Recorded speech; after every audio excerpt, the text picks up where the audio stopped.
Okay, so welcome again.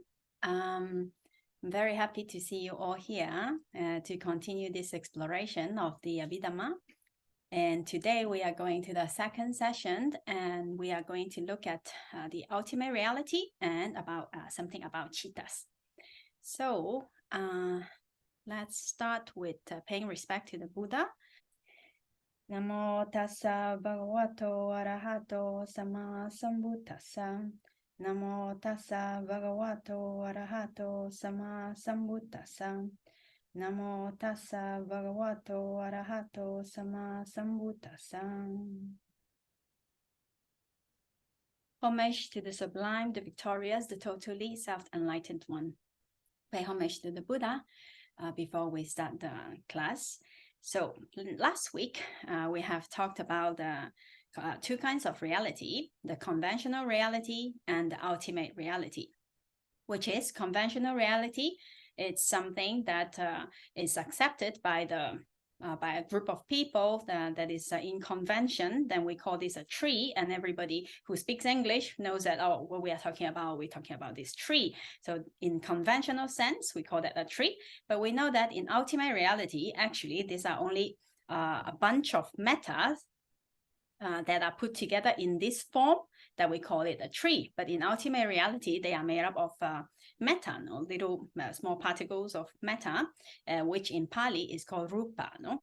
And of course, now the images that you see are only representations of the ideas to help us understand, because it is not possible to show ultimate reality with images. No, so this is just for aid of our understanding. And now we are going to continue with the four ultimate realities. So in the Abhidhamma, there are four kinds of ultimate reality are being taught. The first one is Citta, most of the time translated as consciousness. And then we have Cetasika, mental factors or mental ingredients, or sometimes also called concomitants. And then we have Rupa Meta. And then we have Nibbana, which is the extinction of all mental defilements. No? So these four kinds, this four group is called ultimate reality in the Abhidhamma teaching. Last week, we have also seen the characteristic of ultimate truth or ultimate reality. No? So just to remind ourselves, if we want to know whether something is an ultimate reality or not, then we can check this criteria, whether its intrinsic nature and characteristic never change, whether it is irreducible, like we cannot further divide it into something else, and whether it can be experienced by oneself, and whether it has the three phases of arise, exist, and passes away, except for Nibbana, no? And later we will go into details. So with this characteristic, we can know whether something is an ultimate reality or ultimate truth or not. Now, let's see. Now we say that there are four kinds of ultimate reality. Citta. Let's see. The intrinsic nature and characteristic of Citta, whether it changes or not. Now, we haven't get into details much about Citta, so maybe we don't know, but then soon we will get into it. Now, Citta actually, its characteristic and its nature is to know an object, is the bare knowing of an object. So all Cittas have these characteristics and it doesn't change. And for a Citta, we cannot further divide it into something else. And then, of course, it can be experienced by oneself. That every day we experience all kinds of different Cittas, different consciousness arising and passing away inside of us. Yeah. So, and then of course it arises and it passes, it exists and then it passes away. For example, when we are happy, we're not happy forever. We're happy for some time and then it's gone. So very obviously it does not stay forever. So it fits into this category. And Cetasika in the same way, mental factors. And what do we mean by mental factors? Now we're going to more details later on, but all those ingredients, mental ingredients, for example, loving kindness, wisdom, and attention, effort, and all these ingredients are different ingredients that compose a citta. No? So all those are also, they have their own nature and characteristic, and that characteristic also does not change. And we cannot further divide it into something else, and we can obviously experience it, and then it also arises, exists, and it passes away. So it also fit into this category, no? So in the same way for Rupa, For meta, we also know that Rupa, the meta, has its own characteristic. We cannot further divide it into something else. And then we can experience it, very tangible. And then it arises, exists, and passes away. And now Nibbana. Nibbana's characteristic is also very stable. It doesn't change. It has its own characteristic. And Nibbana is just Nibbana. We cannot divide it into something else. And it is possible to be experienced by oneself. When one gets into deep meditation and then get enlightened, that is the object which the mind experiences. So that is possible to be experienced by oneself. But Nibbana does not arise, exist, or pass away. It is an exception because Nibbana is unconditioned. So later we will get into details, but I just wanted to let you know that when we want to know whether something is ultimate reality or not, we can always check with this criteria. Okay, so now we have these 4 kinds of ultimate reality. Let's get into them one by one with a little bit more details. The first one, Citta, most of the time is translated as consciousness. But as far as I know, there is no equivalent word in English which really say what Citta wants to say. Because if we translate it into consciousness, then how we understand consciousness in English sometimes can be a little bit misleading. For example, conventionally, we can say that a person is unconscious or he lost his consciousness. In the ordinary sense, it might be true. But according to the Abhidhamma, consciousness, which here we want to say Citta, it never stopped arising. Only in very special cases, like after a totally enlightened person passed away, then no more Citta arise. And in some other cases, those are very special cases. But generally, normally, Citta never stopped arising. And so a person can never be unconscious, can never be really unconscious. So even when a person is in deep sleep or even under anesthesia for an operation or something, then there is still consciousness. Citta is still going on. It's arising within this person all the time. It never stopped. So in this case, it is a little bit different from how we understand maybe in English, the word consciousness, no, like whether the person is conscious or not. So it's best to use the Pali word. So Citta, so when we say Citta, we understand what we want to mean. Maybe another word that we can use could be maybe unit of consciousness. So we know it is not something that is one whole thing that never change, but instead it's something that arises and then it passes away, and another unit arise and pass away, and another unit arise and pass away, something like that. So most of the time here, I will continue using the Pali word Citta to avoid any misunderstanding. No, okay. Now, the word Citta, term Citta in Pali itself, derived from the root chit in Pali, meaning to know something. So, the characteristic of each unit of Citta is just the bare cognition or knowing of an object. Now repeat it. The characteristic or what Citta does is only the bare cognition or knowing of an object. That's what Citta does. Now, when we say knowing here, we only mean that just the pure awareness, just taking the object. We just know the object, not the knowing, not the deep knowing of knowledge, or the knowing like if something is true, if something is good, if something is bad, if something is not that kind of knowing, but barely, it just aware or it takes the object, and that's what Citta does. Okay, so since Citta is defined as the knowing or awareness of the object, then Citta cannot arise without an object in this case. Because whenever there is a Citta, what it does is that it takes an object. So there must be an object for it to take, no? So sometimes the object can be vivid, or sometimes it might not be very vivid, but it doesn't matter that any Citta always takes an object. Now, when we say object, what do we mean by object? So objects are not those like things, objects that daily objects, no, not that kind of objects, but objects here are said to be of 6 kinds.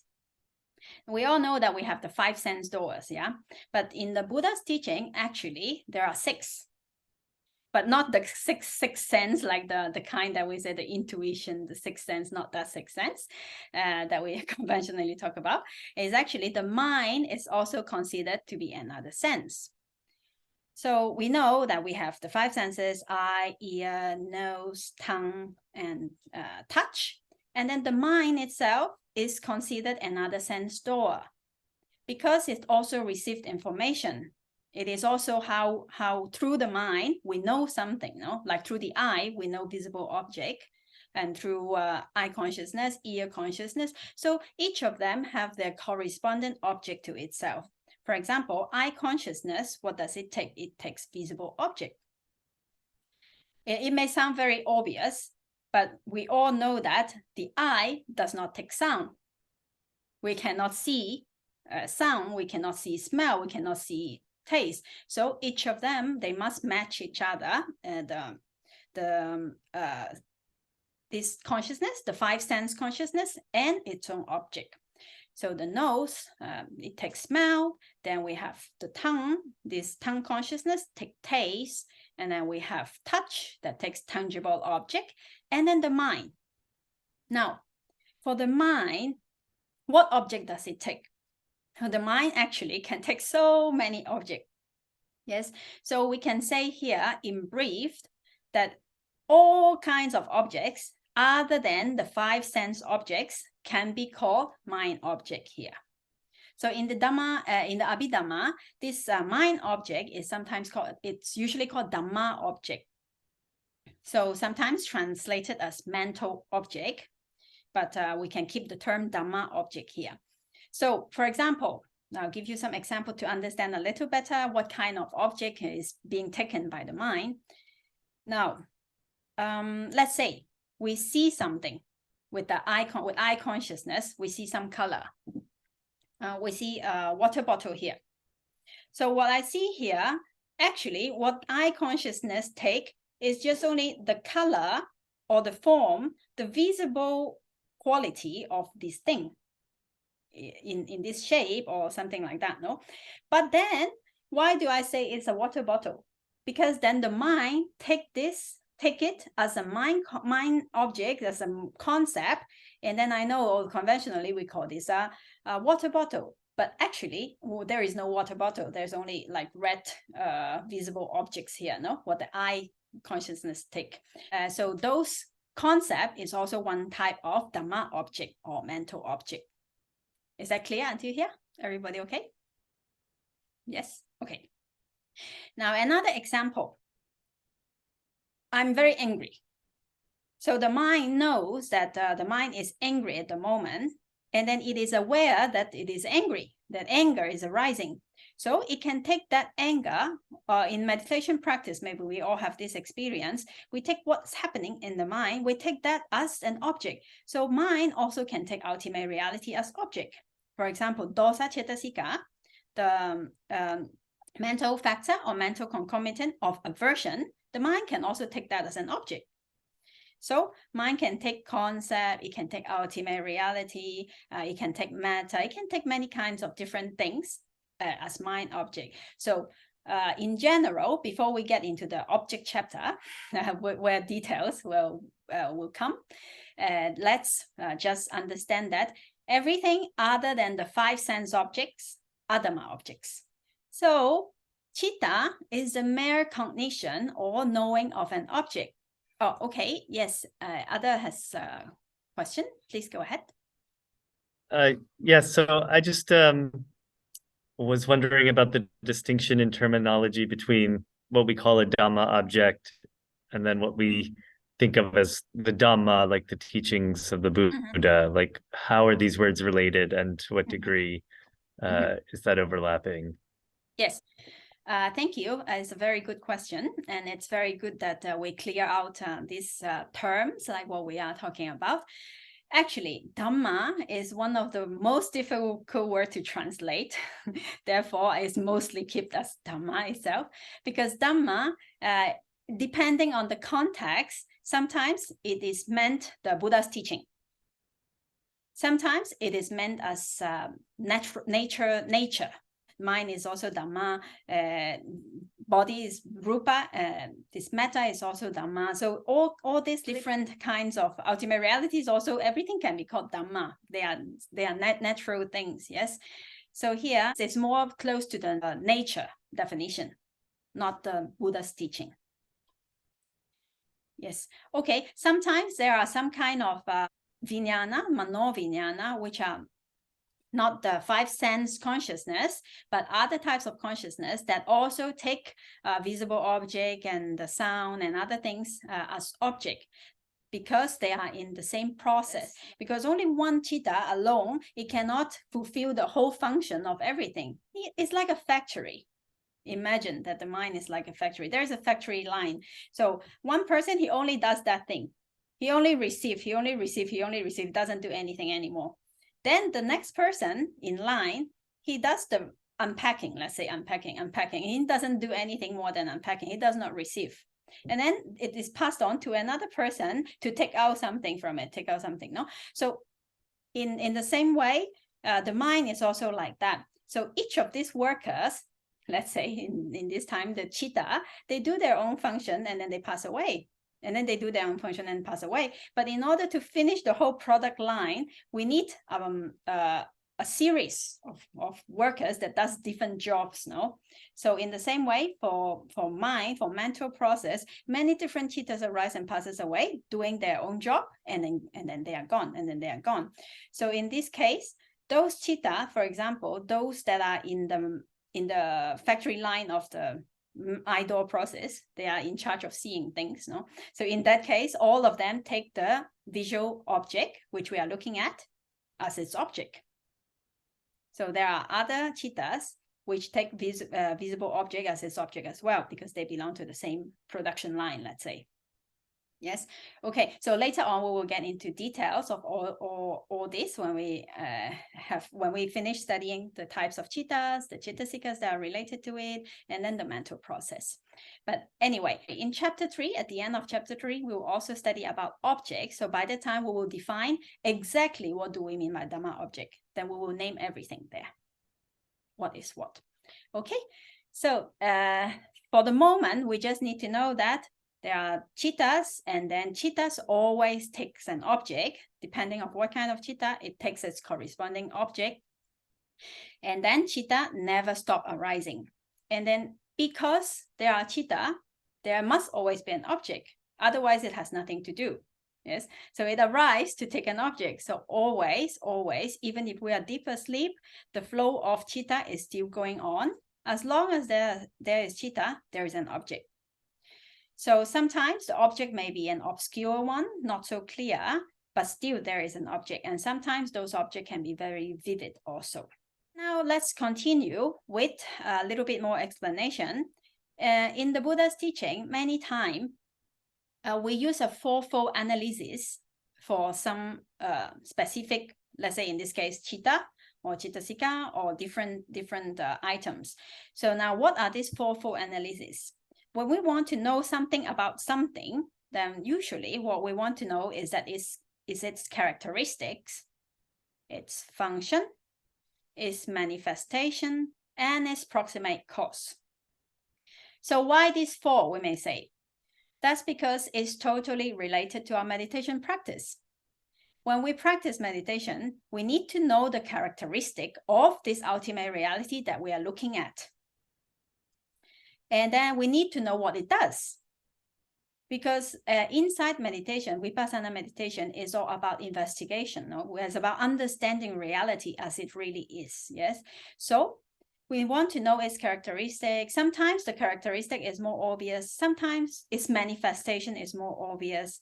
Sometimes its function is more obvious. So we have to know these points and also its proximate cause. Now, it might be a little bit further ahead that I'm saying this now, but I know that many of you might have already studied the Dhamma or even the Abhidhamma. So for those who are beginners, if you don't understand yet, then it's okay. And for those who knows about the 10 kinds of jnanas, the 10 kinds of Vipassana wisdom, The first one, when we practice, the first one, what we need to know is Nama Rupa Paricheda Jnana, no? So we need to know the characteristic of mind and matter as it really is. Therefore, the Abhidhamma is explaining in details Nama, mind, and matter. What are their characteristics? How are they? So it is helpful when we are practicing meditation to understand the characteristic. That's the first jnana. We need to know the characteristic of all those ultimate realities that we are looking at. Then the second jnana, second wisdom, Paccaya Parigaha jnana, that is all about causes. So with this fourfold analysis, the proximate cause is very helpful for the arising of this understanding, no? So that's why it is very helpful to understand whichever ultimate reality that we are looking at by these four ways of analysis. Okay, anyway, this is a little bit out of what I wanted to share today, but anyways, just some information. Okay, so now let's go back to look at this fourfold analysis of Citta. What is the characteristic of Citta? The characteristic of Citta is the knowing of an object.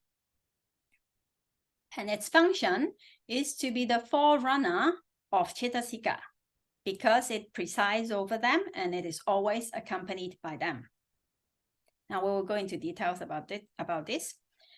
Let's see the manifestation first. The manifestation, how does it manifest in the mind of a meditator? Citta, how does it manifest? It manifests as a continuity of process. So it's a process of rise, pass, like that. Its manifestation is a continuity of process.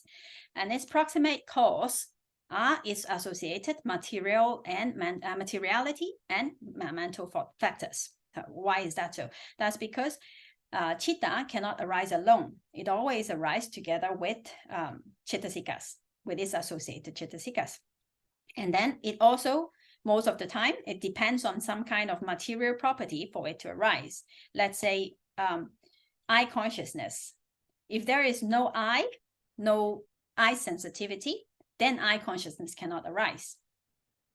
So that Chakku Vijnana, this eye, the Citta, this eye consciousness arise also depending on the eye base, no? The eye Chakku Pasada, the eye sensitivity. So that's why its proximate cause is both materiality and also mental factors, the Cetasika that arise together. Now, each kind of, oh yes, Edith.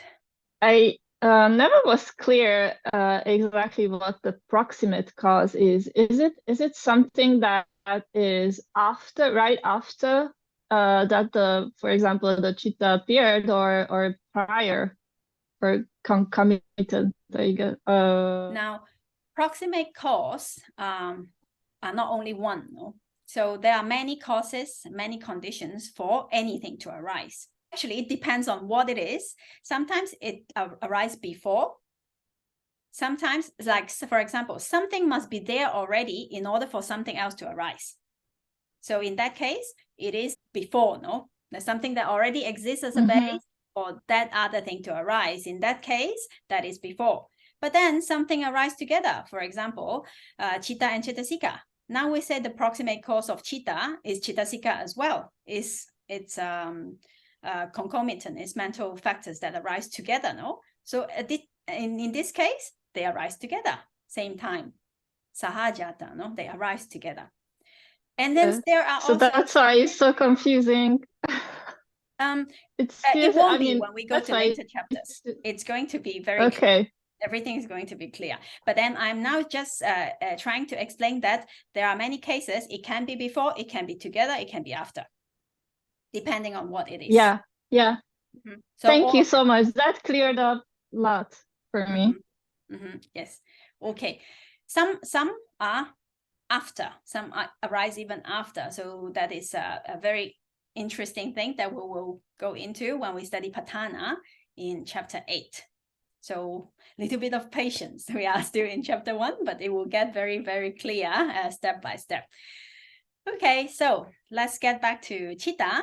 Now, Citta, another thing that we need to know that it arises, it exists, and then it passes away. So it's not something that is permanent, that is stay there all the time.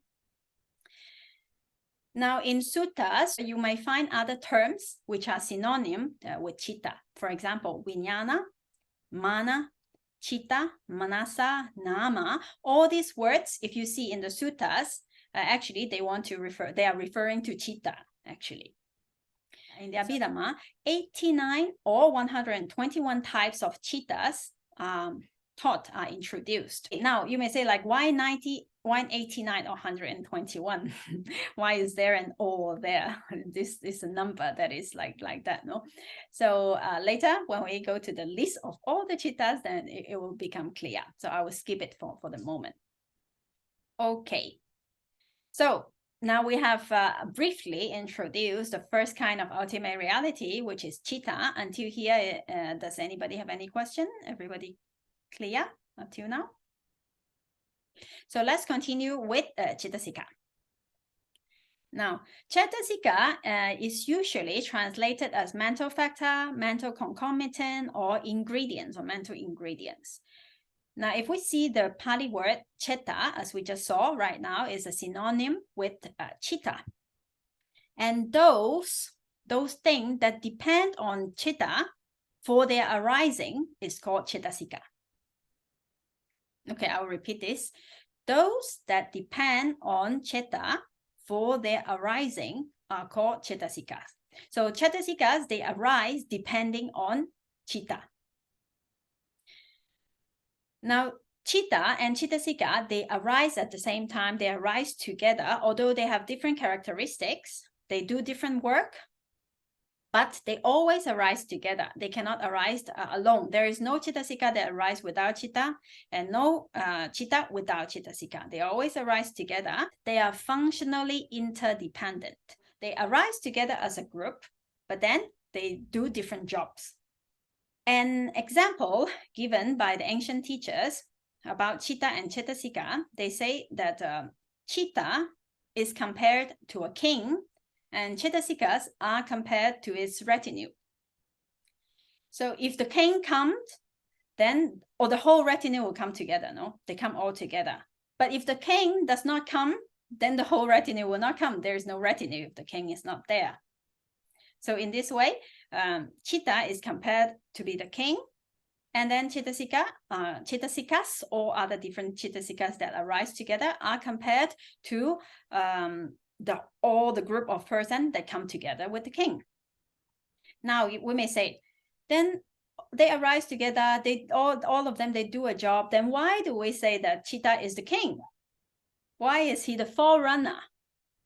This is because we said that Citta is the bare awareness of the object. So it is like a connection with the object. The mind first have to take the object, yes? If we are not in connection with the object through the Citta, then how could there be an experience with the object? Then how can we understand what object is that? How can feeling arise? So first, Citta take the object. Is like the connection. So it takes the object first. Because it took the object, then other things can arise. For example, feelings, or for example, attachment, or for example, aversion, or anything. Or even without that, we cannot know what it is, or we cannot remember, or sometimes when we see an object, memory arises and all these things. So all those depends on first taking the object.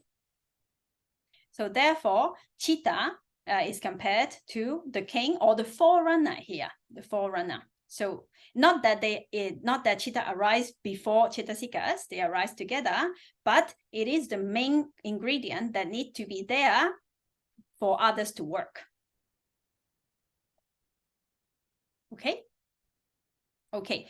So now, Citta is important in this sense. Then we get back to the 4 characteristics of Cetasikas. How do we know if something is a mental factor, if it is a Cetasika or not? Then we can look at these characteristics. Now, the first one is that a Cetasika must always arise with Citta at the same moment. So they arise together. They exist together. and then it ceases together. So therefore, the second one is that it must perish or disappear together with that cheetah. So they arise together, and then it passes away together with the cheetah. And then it has the same object as cheetah. For example, if the cheetah is taking the visible object as its object, so all those Cetasikas also take the visible object as its object, because they are doing the same job, no? They are referring to the same thing, no? And then they must have a common base as cheetah. So common base here, it means, for example, let's take seeing consciousness, eye consciousness. So for eye consciousness to arise, we just said earlier, we need eye, no? We need the eye sensitivity, the physical matter, the eye. So if there is no eye, then there can be no eye consciousness. So the cheetah that arise depends on the eye base. So all those Cetasika that arise together with this cheetah also depend on eye base in this case. So that means Cetasika, the characteristics of Cetasikas in simple words is that they arise together with cheetah, they disappear together with cheetah, they take the same object, and then it has the same base. So my question is there any Cetasika only exclusive to specific bases, like the eye base or tongue base, or is there no specific Cetasika? Is it universal? Like, it can be anything for everything, every base. I don't know if this question makes sense, but yes, okay. Is the Cetasika only for the eye, which can't arise for the base for the tongue, let's say?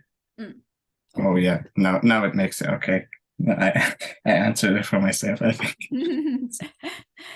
Yes, actually, there are 52 kinds of Cetasikas. And then for these Cetasikas, some of them are neutral, and some of them are wholesome, and some of them are unwholesome. It's just like cooking. So there is a group that arise with everything, and there are some group that are occasionals. So sometimes they can arise, sometimes they don't arise. And then there are another group which are very specific. It only arises in specific kinds of cheetah. For example, anger or dosa, it only arises with anger-rooted consciousness, no? But not in the case of eye consciousness or ear or the five sense consciousness. The five sense consciousness, they are actually quite simple consciousness. They only arise to do their function. For example, eye consciousness to see, and then it sees. It doesn't do anything else. It doesn't like the object, or it doesn't hate the object, or it doesn't think it's beautiful or it's ugly. The eye consciousness does not do that. Some other cheetah does that. So nose consciousness or ear consciousness, all those, they arise, they do their job, they get the object, and then they are gone. So for them, they are actually very, very simple cheetahs that only does that function. So there are more complex ones, the ones that are wholesome or that are unwholesome, then they have more ingredients into them. When we study what kinds of cheetahs are available later on, we will know what kind of Cetasikas are inside each kind of cheetahs. Then by the time it will be clear. Yes, Claudia, please. Hi everyone. Hello. Just my question is, like eye consciousness arise, and I see something that makes me angry. So how this one is connected? Because like I understand that the eye consciousness arise and then passes, but how this one is related with the emotion or other things? Awesome and awesome. Yes, this will become very clear when we study the mental process. So as we see now that cheetah, they arise in a series, no? Like the factory line, remember the factory line? So the eye consciousness, it takes the object, and then there is another cheetah that arises after it, that received, and then after another one, that there are some of those cheetahs that are called javanas inside a mental process, those are the ones that are wholesome or unwholesome. They are actually the place where we do karma, where we do action. So Cheetahs they have different categories, and later we will come into details. There are very passive ones that doesn't really do much, that they arise, do their function, and they are gone. They are not very active. But there are some that are very, very active, the ones that we react, let's say. So, yes? So if I understand properly, like the here high consciousness, here consciousness, they are not karmic results. No, they are resultants. They are resultants. Yes. Okay. Yeah. Thank you. Welcome.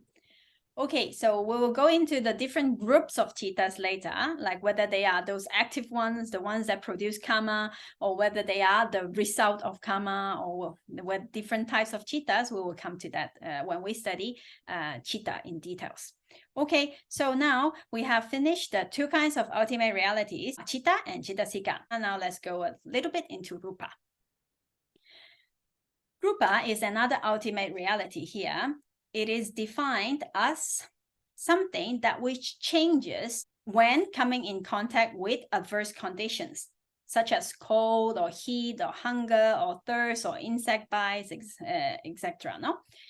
For example, let's take water. It's easy to understand.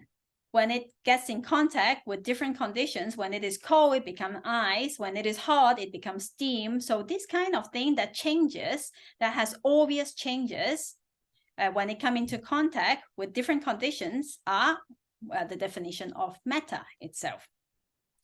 For example, when we get a mosquito bite or something, that it changes. This thing we can see. Here, change, we need to be aware that this change means some very obvious or discernible change, because the mind changes, well, very, very quickly, even more quicker than metta. But mind is not called rupa, it's not called metta. So the change here, that what is meant by change here must be something very evident, that is very obvious. That is the change that we are talking about here, which is easy to see, like this mosquito bite, or when we are outside in the sun for a long time, then we are sweating. So this is what we call metta. Now, rupa, metta, can be internal and can be external as well. So this what we have here, the material property is internal metta, and this external things also, it's also called metta. Yes, Ada? Yeah, so I just want to, I'm confused because I thought all of the, we're talking about ultimate reality objects, and I believe one of their characteristics is that they don't change, correct? They what? So when we talk about change here, that they don't change. Ultimate reality. The characteristic don't change, but the thing itself does change. For example, the other day we used the example of fire. So the characteristic or the intrinsic nature of fire is hot temperature. So hot temperature does not change. Now, any fire is hot, but that fire itself arises and passes away. So that does change. But then the fire, thank you. I remember characteristic does not change. That's what we mean by not changing. Yes, perfect. I got it. Okay, thank you. Thank you. And another characteristic of rupa, metta, is that rupa, it does not have the ability to cognize. It does not take any object, because it itself is an object. So it does not take other object. It doesn't have the ability to know something. Only Citta knows something, no? So rupa does not know anything. And then Citta and Citta, they only arise in living beings, but not in outside matter. So that's also clear, no? Okay, so in the Abhidhamma, 28 kind of rupas are being taught. Although there are so many different kinds of metta in our body, then we can say that this is eye, this is ear, and this is hand, and this is heart and stomach, and there are so many different kinds. And then outside things, needless to say, there are even more. There are table, there are chair, and all those different items. No, so all those things, although there are so many, but if we break them down into ultimate reality, there are only 28 kinds of matter. So the matter in our body are combinations of some of these 28 kinds, and things that are outside, external matters, are also combination of some of these matter. So what are they? How do they combine? Then we will come into details in chapter 6. Yes, Julie. I'm wondering the hunger part when you were talking about like the rupa. I don't understand that part. For example, if we are hungry, then sometimes our stomach even sound like glu glu glu glu or something, you know. So something is changing in that material property. Or when we are thirsty, then the material property, that this matter, it changes. It changes in the body. So in those terms, that they are these things that is changing when conditions are different are what is defined as rupa, as metta. Okay, thank you. Welcome. Okay, so that's briefly about rupa, about metta. Okay, so now we are coming to the last ultimate reality, which is Nibbana, the extinction of all mental defilements. Now, Nibbana, in Sanskrit is called Nirvana. This word is actually made up of two parts with the prefix ni plus vana. And because of grammar, this need, and v, when it gets in with this prefix in Pali, it becomes bibi. So it's that's why it's written as Nibbana, but actually it's the combination of ni and vana, which ni means here, it means departure, like going away from, and vana means craving. So actually, Nibbana is defined as the extinction of desire, ill will, and delusion. So it's going away from craving, ill will, and delusion. But actually, not only these three, but because these three, they are, we can say the head of the defilements. No, when we say here desire, ill will, and delusion, we actually means all kinds of defilements, not just only these three. Sayadaw-ji Unandamara Biwamsa, Bajo Sayadaw-ji, he gave this example. He said, when we take breakfast, sometimes we ask you, what did you have breakfast? And I say, I have tea and bread. But actually what we have is more than tea and bread. Maybe we have tea and with milk inside, and then we have the bread, there is butter, there is cheese, there is many things, but then we don't name every single thing. Yes, when we say bread, we mean the whole thing that we have eaten. So in the same way, when we say here the extinction or the departure from craving, we're actually meaning all kinds of mental defilements, this extinction of all kinds of mental defilements. Is that clear? Okay. So Nirvana is also described as the liberation of freedom from all kinds of suffering. It is the state that is beyond mind and matter, and it is unconditioned. So what is suffering? Most of the time, mental defilements causes suffering. Dukkha, no, in the word Pali word. All these five aggregates, the Buddha said, itself is suffering. So Nibbana is the total liberation and total freedom from this, from dukkha, from suffering. No, so it is beyond mind and matter. No, there it is not mind and matter, and it is unconditional, unconditioned. Now, it is very difficult to understand Nibbana adequately with daily terms.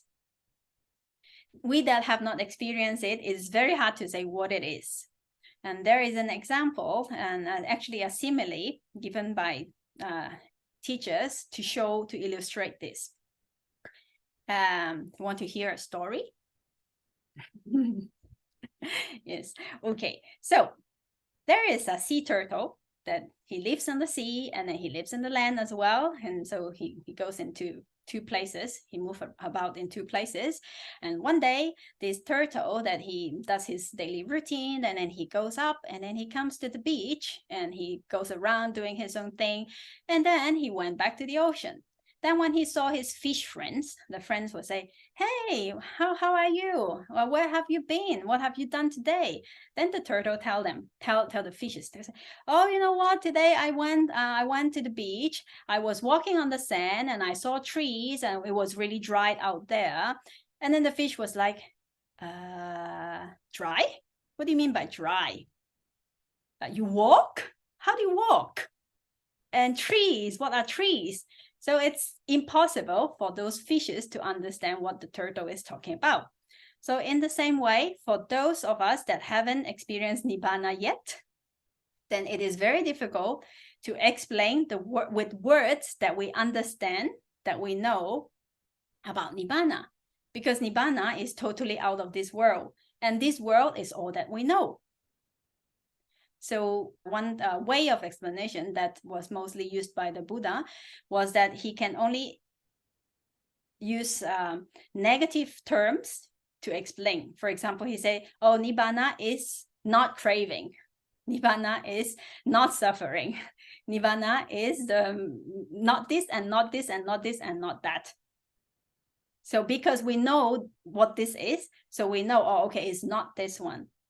But then we cannot say it like really like we say it is very dry to the fish, then they cannot understand. So in the same way. So Nibbana also, it is in this way. It's hard to explain it with daily terms. Now Nibbana, last week we talked a little bit about whether Nibbana is a concept for someone who wants to attain Nibbana and haven't known Nibbana yet. No, last week we talked a little bit about that. So actually, Nibbana itself is an ultimate reality. In the Abhidhamma, it is taught that Nibbana does exist. But for us, since we don't know what it is yet, maybe we imagine it to be something. Then in that case, for us who haven't experienced it directly, maybe it's still a concept for us. Although it really exists, but what we imagine it to be might not be what it really is. So in that case, then it is still a concept. But when we know we are working step by step, practicing until we experience it by ourselves, then we will know for reality, what Nibbana really is. No? Yes, Edith. I just wanted to ask about the term vana in Pali, because I thought craving is tanha. I don't know that much Pali, but is it possible that vana means something else too, other than craving, or tanha? I'm confused about the term because... Yes, there are many different terms that the Buddha used to describe craving. Especially in the first book of the Abhidhamma, there are pages of synonyms of craving. All of these words refer to one single Citasika, lobha. So lobha is in ultimate reality. It is lobha Cetasika. But we call it tanha, we call it upadana, we call it vana, we call it in so many names. But then in ultimate reality is lobha Cetasika. So especially in sutta, you can find so many clinging, attachment, and desire. All these words all refer to lobha Cetasika, but there are so many different terms that the Buddha used to explain to different people according to their understanding. Like, for example, some people, if you say craving, then maybe he don't feel much. But if you say attachment, they say, oh, yes, I know this. I know how it feels. No, so depending on that personality, that person, some people might feel more about this word, or some people might understand better with another word, with clinging or with another word. So the Buddha used many different terms to describe one ultimate reality, lobha Cetasika. That's why it is very helpful to study the Abhidhamma, to study about the ultimate reality, because when we read suttas, then we know what actually in ultimate reality does the Buddha want to refer to in this point. But if we don't study the Abhidhamma, when we read, then we will not understand what it actually refers to in ultimate reality, no? But if you want to know more about Vana, at this moment, I cannot reply you, but I can investigate and I'll tell you next week. Yeah, sorry. I just wanted to ask a little bit about Vana. Okay, thank you. Welcome. Okay, so now we have finished a brief introduction of the 4 ultimate realities, Citta, Cetasika, Rupa, and Nibbana. I know it's not easy, especially in this very beginning, because we do not have enough information to see the whole picture yet. So I ask everyone to have a little patience. We are collecting puzzle pieces. So now, because we only have very few pieces, then we have a lot of questions. We know, how about this? How about that? How is it this related to this? And what is this? What is that? So it is natural and it is normal. All questions are welcome. I try to answer them as much as I can. But when we get more and more pieces, when we go further into the study, when we finish chapter 1, we finish chapter 2, and finish chapter 3, maybe when we arrive to chapter 8, you have no more questions. So collecting pieces. Okay, let's take a 5 minutes break. And then when you hear the bell, then we'll come back and continue with a little bit more details about Citta. Okay.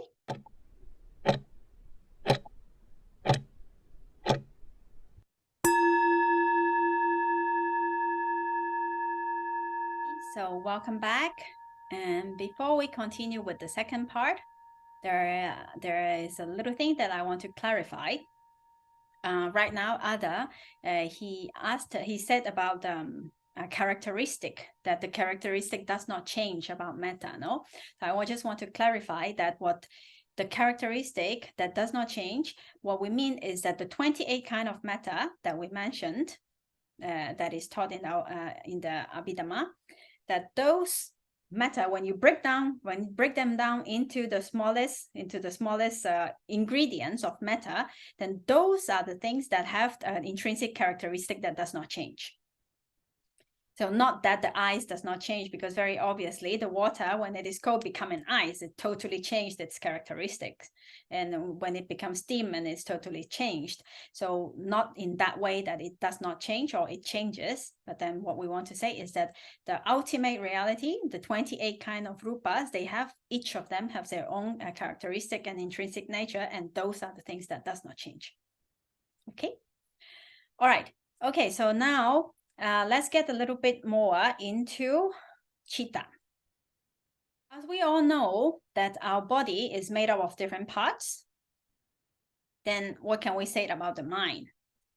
So in the same way, we can understand that the mind is also made up of many different consciousness, or citta here, no? But the difference between body and mind in this case is that for metta, there can be many units of metta that can arise together. They can arise together at the same time. Therefore, we have this whole mass of body, you know. This is so big, you know, like, because many of them arise at the same time and they exist, and then other arise again, and like that. So for metta, they do arise together, but for the mind, citta only arise one at a time, one after the other. So when I say citta here, I mean citta and cetasika together, no? Like citta with its associated mental factors, they arise one at a time, one after the other. It is in a process. So in one being, there is never 2 citta that arise together at the same time. They're always one after the other. One arise, exists, and then it must perish before another one arises. So for the mind, for Cheetahs, it is a mental process, and then it arises and disappear according to a specific order. And that is called the fixed order of Citta. In Pali, is called the Citta Niyama. There's a fixed order, how they arise, which one comes first and which one follows. And so there is this process that is going on. And it's important to know that they do not arise a bunch of Cheetahs all together. They always only one passes away, another one that exists passes away, and another one passes away. Yes, Claudia. Something that always confused me is the fact that when we talk about mental process, then we use like brain image to it. But from what I understand, like this one have nothing to do with the brain. Even in the sutta, the brain is not mentioned many times. The heart maybe is mentioned, the brain is not. So this is confused me because Citta and Citasika is not matter, correct? Yes, it is not matter. Citta and Citasikas, it's not tangible. They are not matter. So that's the problem of converting these ideas into images. If I want to graphically show something, maybe like in this case, I can only use balls like this, all these little balls that you see here, all these ones, they represent, each of them represent a cheetah. And then it arises and it passes away, arises and passes away. And or sometimes I use like a plate with an ingredients in it. So each of these are cheetah. Well, I cannot say that it has nothing to do because mind and matter, they do relate to each other. But you're right, and it's not the brain. Mind is not the brain. Mind is nowhere. It's not matter, so it cannot be located in any place. So there is no location to the mind, because mind is not matter, so it cannot be somewhere. But then it is not totally unrelated with matter. Without this body, as a human being, without this body, the consciousness cannot arise. The way you explain, it is quite clear now to me. Thank you very much. You're welcome. Okay, so yes, I have to be careful of the graphics that I use. For example, in this case, maybe this is a little bit confusing about the mind, but I sometimes to make it like more images. So these ideas come up. If you have better idea of graphics of how to present the mind, please do let me know, so we can improve the graphics. Okay. Okay, so now let's go to the types of cheetahs. Imagine the mind. This also does not exist. This is only a graphical explanation to help understanding. Just imagine the mind as a spectrum. Imagine there's a spectrum of mind, of cheetah. So there are cheetahs that are grosser, that are of grosser nature, and there are cheetahs that are of more subtle nature. So we all experience this. We feel like different frequency when we experience different things. No, for example, when we are experiencing greed or anger or jealousy, and these minds feel more heavy. No, they feel more gross. And then when we are, let's say, experiencing generosity, compassion, loving kindness, they actually feel a little bit lighter. And then also, and there are more refined cheetahs, which, for example, when one is in a very deep meditative state, so there are all these kinds of different frequencies.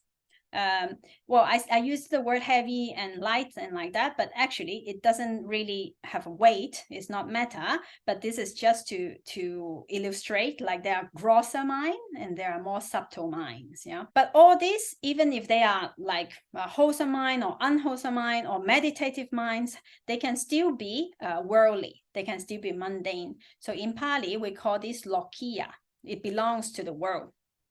So there are this kind of cheetah that is called lokiya cheetah minds, cheetahs that belong to the world, and there are those that are called supramundane cheetahs. And those cheetahs are those cheetahs that arise when one gets enlightened. Those cheetahs are they are not worldly anymore. So in this spectrum, we can see that those that there are the mundane ones, that are more gross, and then there are some that are more refined, and then there are more refined minds or cheetahs that can arise, which are the super mundane ones. Now within the mundane cheetahs, there are wholesome cheetahs, there are unwholesome cheetahs, and there are some that are resultant cheetahs, and there are some only functional cheetahs. Then we'll go into those categories later on. But at the moment, we'll first look into one classification that the Abhidhamma Sangha uses, which is according to planes. Now, cheetahs, they are often grouped in accordance with a characteristic that are most generally apparent with their or associated with their arising.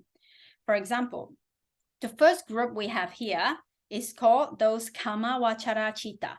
So Kamavachara Cheetah are those cheetahs with the characteristics of the sensual plane. We'll go into details of what does that mean. So these cheetahs are mostly, they have to do with the senses, with the sensual realm, with the sensual world. And we have another group, which are more refined cheetahs, and they are called the Rupavachara Cheetahs and the Arupavachara Cheetahs. So they are translated as the fine material plane consciousness, or we should say that the cheetahs with the characteristics of fine material plane, and cheetahs that has the characteristics of immaterial plane. And what are those? Those are actually jhana cheetahs. They are meditative states, mind cheetahs that arise in very deep meditation in jhana, during jhana. No? So we have this group also, but still here, as you can see, we are still in the world. Yes, this is still worldly. It's not out of the world yet. And then we have the last category here, which is called the supramundane cheetahs, lokutara cheetahs. Those are the cheetahs that are totally unworldly. Those are the cheetahs that arises when one gets enlightened, and it has to do with the eradication of mental defilements and nibbana. So we have now this Kamavachara group, Rupavachara group, Arupavachara group, and the Lokutara group.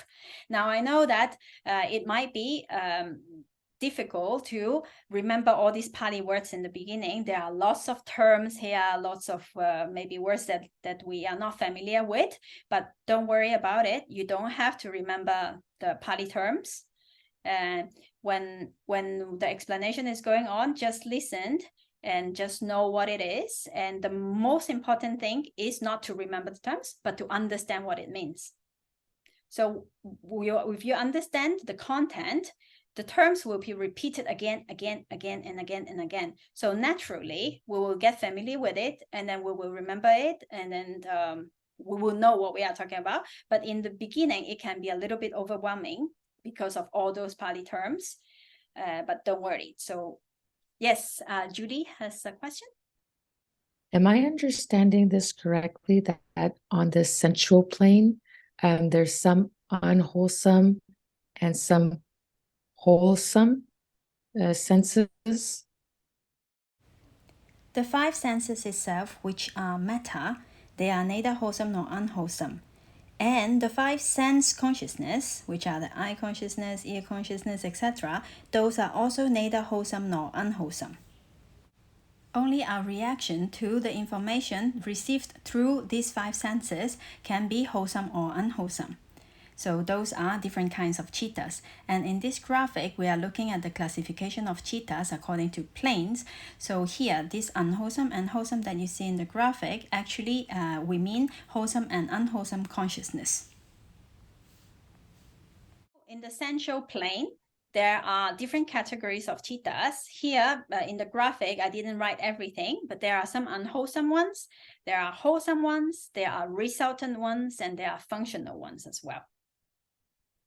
So this is another classification, which we will go into more details in the coming sessions. Yeah, just clarification. I believe when we were talking about Nibbana, there was a mention that Nibbana is beyond mind. And I was wondering in what sense is that in reference to, because obviously here we are saying that it is supermundane mind is there. Yes. So actually, Nibbana is the object of the supermundane minds.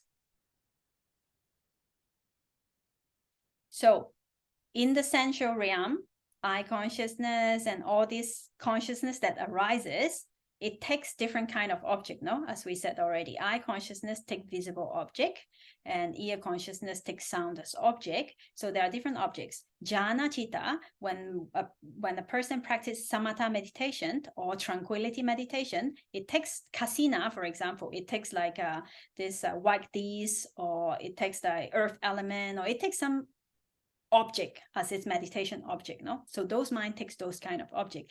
And for those supramundane Cheetahs, which are Cheetahs of enlightenment, they take Nibbana as object. So Nibbana itself is not Cheetah. Nibbana is an object which the supramundane mind take when it gets enlightened. Is that clear? Thank you. Welcome. Yeah. Thank you. Okay. So here we have 4 categories, and we will be going into details of each category. So today we don't have much time. I will just only pass on to one more slide, and then we'll leave it for next week. Now, the first one, Kamavachara Cheetahs, are those Cheetahs with characteristic of the sensual plane. So it has to do with the 5 senses,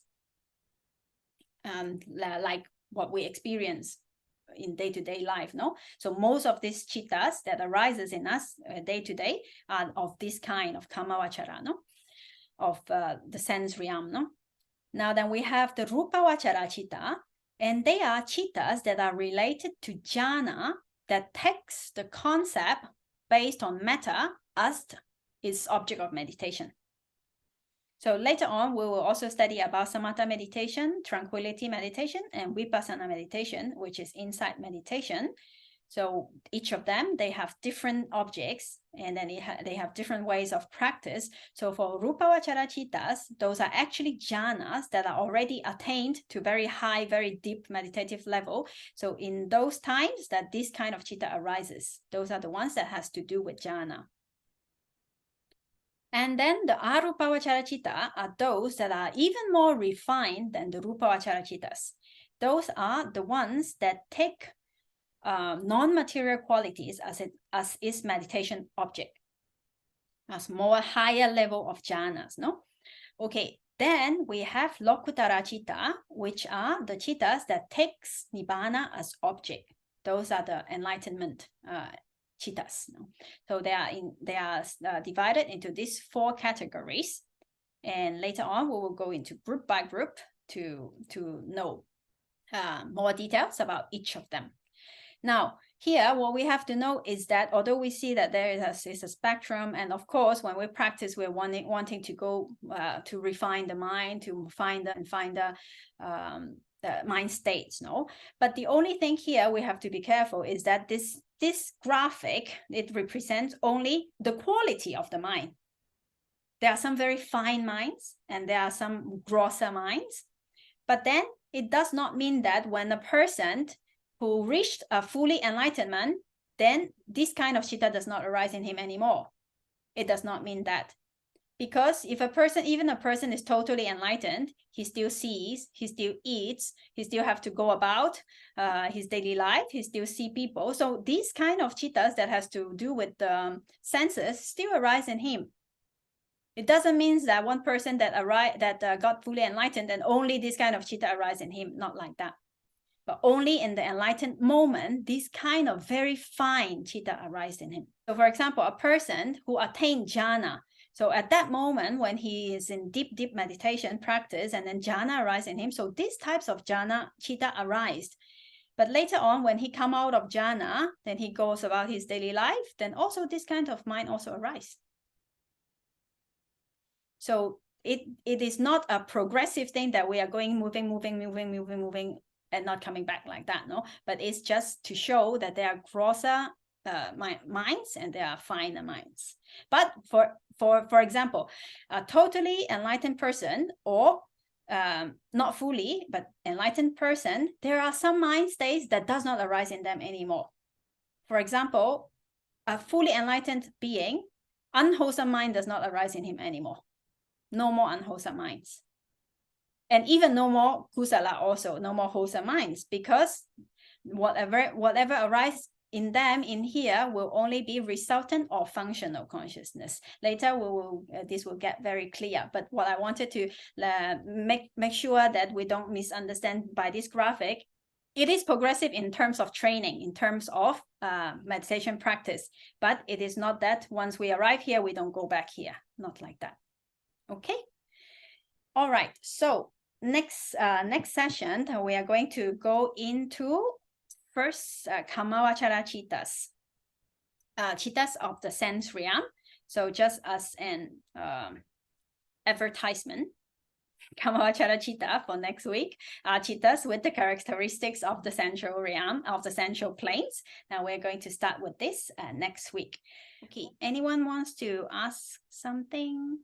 I just wanted to like sort of say that the matter that's in the brain, the neurons and all those things, isn't the mind using it still?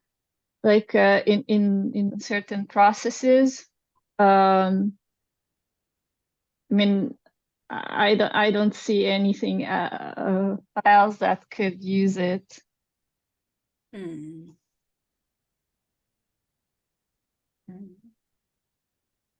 Well, according to the Abhidhamma, each kind of mind for a human being, it must arise with a base. There's a base. So, for example, eye consciousness arises with eye base. Then there are ear base, and there is the tongue base, and like that. But for those other cheetahs that are not the five sense consciousness, then they arise depending on, the Buddha used this word watu. So watu, heart base. Not exactly, because heart base, hadaya watu, hadaya is heart. Yes, so hadaya watu is it came up a little bit later in the explanation of ancient teachers.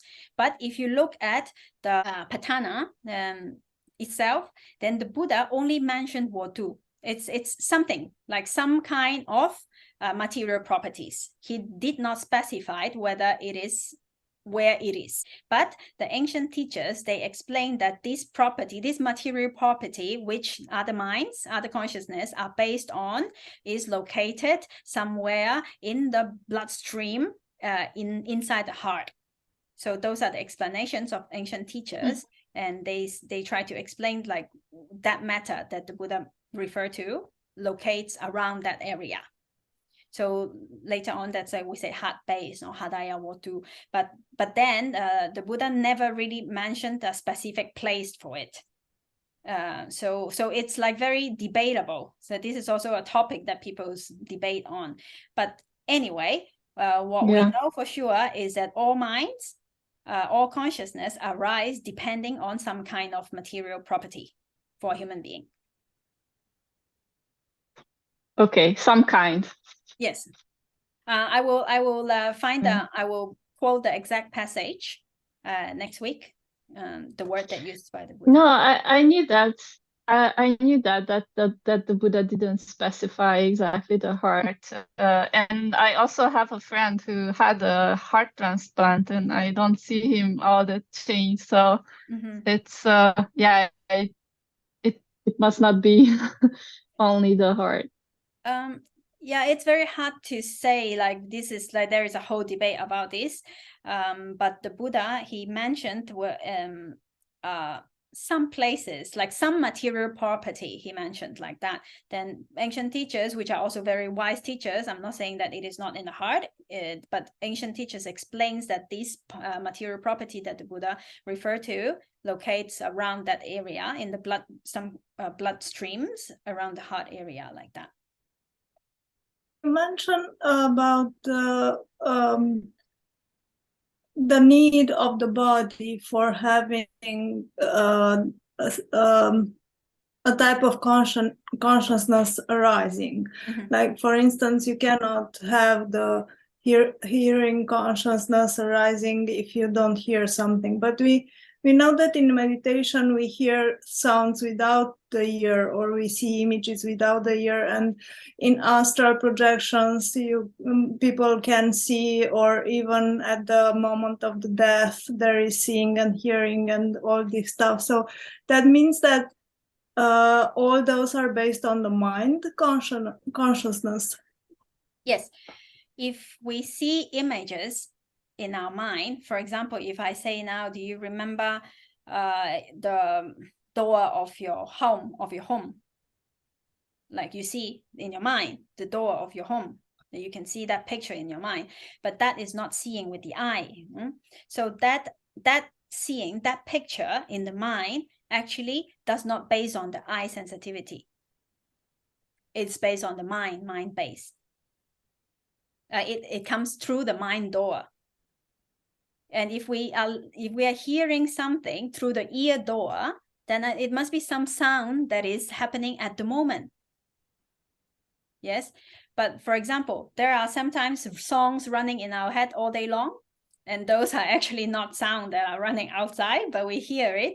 So those are through the mind door. We're remembering the song, but it's not like the song is like broadcasting all day, no. So those are through the mind door, not the eye door, not the e door. And even what happens in astral projection and at the time of the death, those sorry also, what projection, sorry? When the mind disconnects from the body, and there are people who speak about such experiences that they see things, but only with the mind. I mean, their body is somewhere in the room and they see things that happen in another room. Okay. Or they say that at the time of the death, when the mind, part of the mind that disconnects from the body, there is still seeing and hearing and yes. So according to the Abhidhamma, but I will try to think about it a little bit more, and then I will give you some more information. Yes. Hello. Yeah, my name is Wei Ken. I'm from Malaysia. In fact, I met Bhante Rahula in person a few weeks ago. Very nice. Last year in December and this year in January. Yeah. Very good. I'm not sure where he's residing right now, but in the past year, I think he has been in Malaysia for quite some time. He's still in Malaysia, I think, Sasanaraka. I see. Yep, that's right. So I have a few comments to make about the content so far. So the first comment is, I think to add on to your answer on the Hadaya Vatu, the material basis for the arising of consciousness. When the way you described it, at least, like when you talked about how this material basis is in the bloodstream or something like that, I don't know. It sounds to me something like cells and neurons and something like that. I'm not sure. At least that's how it sounds to me in terms of a scientific understanding. I don't know. So again, as you've mentioned, there are discussions and debates on this question. So that's my first comment. A second comment follows from an earlier question. I think it's Sanda's question on astral projection and so on. You mentioned something about how the mind does not separate from the body. I guess they depend on each other. They arise together. I was thinking of this idea or concept in the tradition. Perhaps we might need to think a little bit more to answer this question. I was thinking of something called the mind-made body. I think in Pali it's something like Mano Maya Kaya. I'm not sure. So even in the Theravada tradition, there is in this story of the Abhidhamma, there is where as the Buddha went to I think Tavatimsa heaven to teach the Abhidhamma, he also, I'm not sure what's the right word, he produced or created kind of mind-made body to be on earth or something like that. So I was wondering if that is something related to the question on how the mind interacts with the body, or whether or not the mind could somewhat see the body from a distance. I'm not sure. So I was raising that. I'm thinking, could there be a connection there? Yeah. Yeah. So when the Buddha, when he created another Buddha, let's say another him, in this earth, like during lunchtime when he was actually teaching in the Tavatimsa heaven, and then he came down to have lunch, and then he have the other created Buddha continue explaining about the Abhidhamma, no? So, and also even for when we study the chapter of jhana, of this supernormal power that a person can attain when the mind is very, very powerful, that when the mind is so concentrated, a person can attain some kind of power, the mental power that can create things, actually. So, for example, there are cases where you can duplicate yourself. yeah, because I was thinking perhaps that's what happens in terms of a near-death experience. Maybe there is a projection or a duplication of perhaps, I don't know, of the body. Requires a very, very, very high level of power, concentrated mind. And during the dying process, it is very I mean, when a person is in jhana, he cannot die.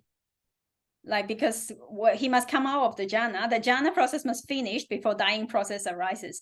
So when he's dying, he cannot be in jhana. So it's very unlikely that it is possible for him to produce.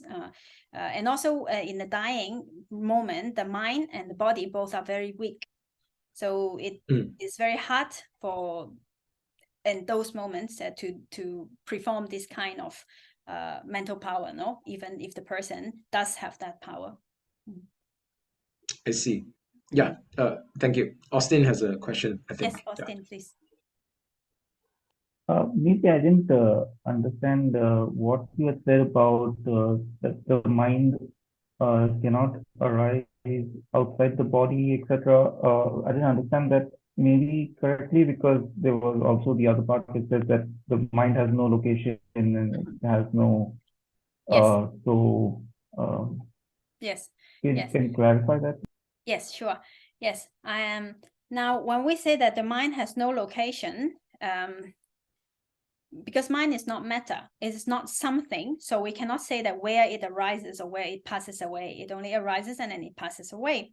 But then the mind arises depending on some kind of material property. So mind and matter, they are intimately related to each other.